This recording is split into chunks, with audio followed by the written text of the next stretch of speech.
Start off the demo with Clone Stamp.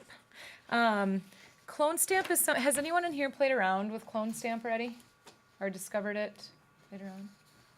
No, so it's all fresh. That's awesome. Cool. So Clone Stamp is a really cool tool that you can use. It's right here. It's nested underneath it will also be the pattern stamp tool. I've never used that for anything, so if you guys figure out a need for it, good for you.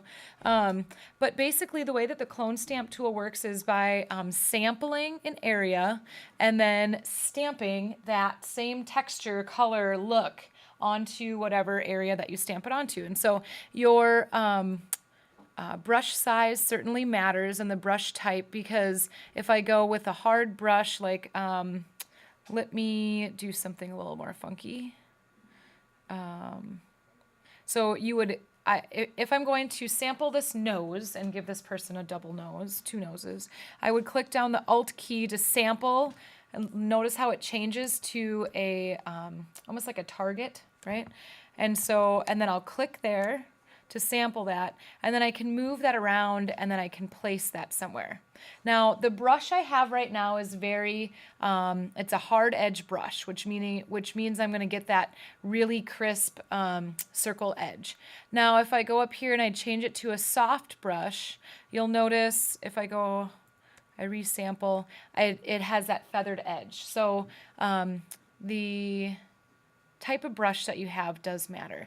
And a nice little shortcut, if you don't want to go all the way up there to change your brushes, would be to right click, and then you can get your brush options right then and there and kind of test it out and see which brush size is going to work the best.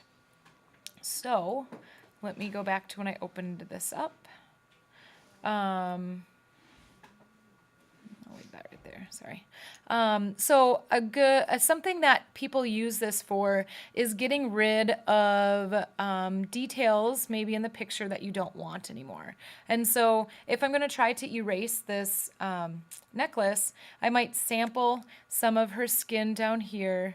Now the brush I have is a soft edge brush, so I'm getting a little bit of like the ghost image of that necklace on there. I'm going to switch to a hard brush and do this again. Maybe down the size a little bit. And now when you're sampling, there's a couple of things that you need to be aware of, because you're moving around and there's lots of different light switches on here, shifts in light rather. And so we have like some shadowing going on right there and some highlights right here. And so paying attention to when that light switches so that you're not making it look all funky. See, like now I can't see that shadow in there. So instead I would have to go over here and probably grab a sample like that, or try this side. You guys kind of see what I'm getting at here? I need to take a couple steps back. Now, another thing that's good with the, let me go over to a different example actually. So this clone stamp, it also works from page to page. So right now I still have it sampled on the other page.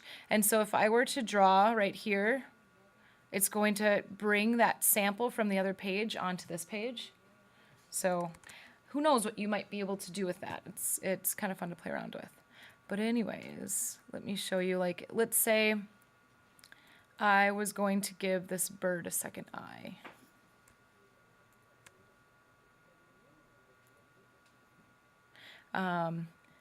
So there's another example. All right, what I wanted to talk about was the aligned sample. And so when I have my aligned clicked on, that means, do you guys see where that little crossbar is? And that's the sample it's selecting from. Now if I move over here, my crossbar also moves. It's like it's locked in with the brush. Now if I click align sample off, and I go over here and I click this, it still follows my brush, but every time I pick it up, it stays in that exact same place. And so depending on what you need, you might want to change it aligned on or off if you want it to keep sampling from that same area.